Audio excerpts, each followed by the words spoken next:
चार दिशाओं में स्थित चार धाम हिंदुओं की आस्था के केंद्र ही नहीं बल्कि पौराणिक इतिहास का आख्यान भी हैं। जिस प्रकार धातुओं में सोना, रत्नों में हीरा, प्राणियों में इंसान अद्भुत होते हैं, उसी तरह समस्त तीर्थ स्थलों में इन चार धामों की अपनी महत्ता है। इन्हीं चार धामों में से एक है दक्षिण भारत का काशी माना जाने वाला रामेश्वरम। यह सिर्फ चार धामों में एक प्रमुख धाम ही नहीं है बल्कि यहाँ स्थापित शिवलिंग को 12 ज्योतिर्लिंगों में से एक माना जाता है। आइए जानते हैं तमिलनाडु प्रांत के रामनाथपुरम जिले में स्थित इस प्रसिद्ध मंदिर के बारे में। चार धामों में एक रामेश्वरम धाम।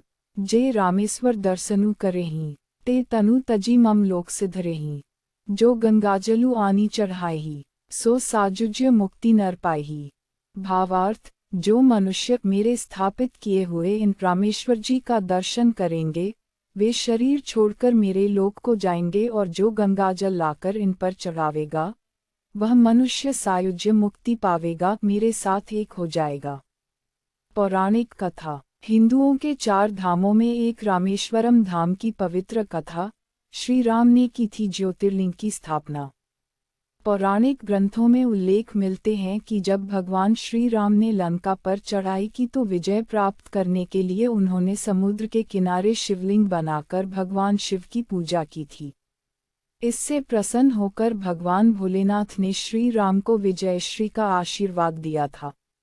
आशीर्वाद मिलने के साथ ही श्री राम ने अनुरोध किया कि वे जनकल्याण के लिए सदैव इस ज्योतिर्लिंग रूप में यहाँ निवास करें। उनकी इस प्रार्थना को भगवान शंकर ने सहर्ष स्वीकार कर लिया।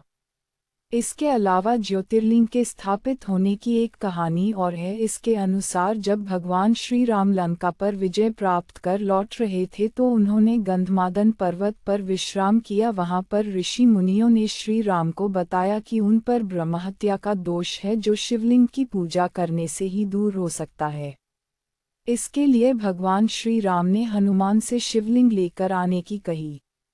हनुमान तुरंत कैलाश पर पहुंचे लेकिन वहां उन्हें भगवान शिव नजर नहीं आए। अब हनुमान भगवान शिव के लिए तप करने लगे। उधर मुहूर्त का समय बीता जा रहा था।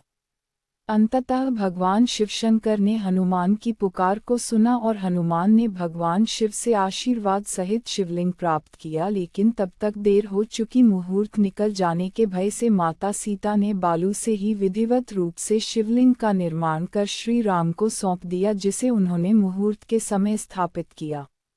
जब हनुमान वहां पहुंचे तो देखा कि शिवलिंग तो पहले ही स्थापित हो चुका है। इससे उन्हें बहुत बुरा लगा।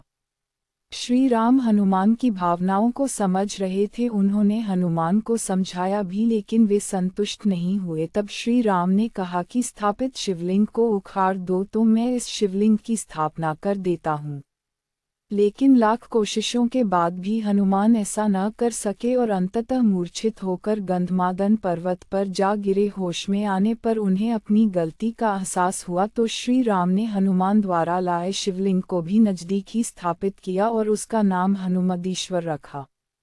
रामेश्वर मंदिर। रामेश्वरम का मंदिर भी अपने आप में एक आकर्षण है। यहाँ का गलियारा विश्व का सबसे बड़ा गलियारा माना जाता है। गोपुरम, मंदिर के द्वार से लेकर मंदिर का हर स्तंभ, हर दीवार वास्तुकला की दृष्टि से भी बहुत अद्भुत है। राम सेतु। रामेश्वरम मंदिर के पास ही सागर में आज भी आदि सेतु के अवशेष दिखाई देते हैं। कहा जाता है कि लंका पर चढ़ाई करने से पहले वानर सेना की मदद से इस सेतु का निर्माण किया गया था, लेकिन लंका विजय के बाद जब विभीषण को सिंहासन सौंप दिया गया तो विभीषण के अनुरोध पर धनुषकोटि नामक स्थान पर इस सेतु को तोड़ दिया गया था। आज भी लगभग 48 किलोमीटर लंबे इस सेतु के अवशेष मिलते हैं। 24 कुएं। मंदिर के अंदर ही 24 कुएं हैं जिन्हें तीर्थ कहा जाता है। इनके बारे में मान्यता है कि इन्हें प्रभु श्री राम ने अपने अमोघ बाण से बनाकर उनमें तीर्थस्थलों से पवित्र जल मंगवाया था।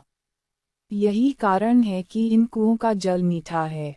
कुछ कुएं मंदिर के बाहर भी हैं लेकिन उनका जल खारा है। इन 24 कुओं अर्थात तीर्थों का नाम भी देश भर के प्रसिद्ध तीर्थों व देवी देवताओं के नाम पर रखा गया है।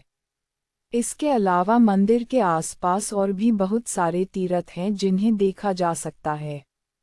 रामेश्वरम मंदिर में पवित्र गंगा जल से ज्योतिर्लिंग का जलाभिषेक करने का बहुत अधिक महत्व माना जाता है।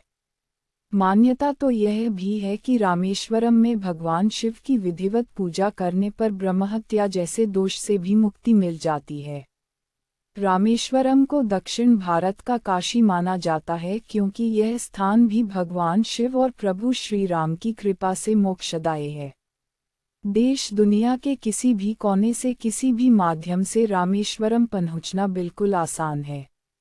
इसके लिए पहले चेन्नई फिर त्रिचिनापल्ली होते हुए रामेश्वरम तक पहुंचा जाता है। रामेश्वरम रेल यातायात के माध्यम से चेन्नई सहित दक्षिण भारत के अन्य प्रसिद्ध शहरों के साथ भी सीधा जुड़ा हुआ है।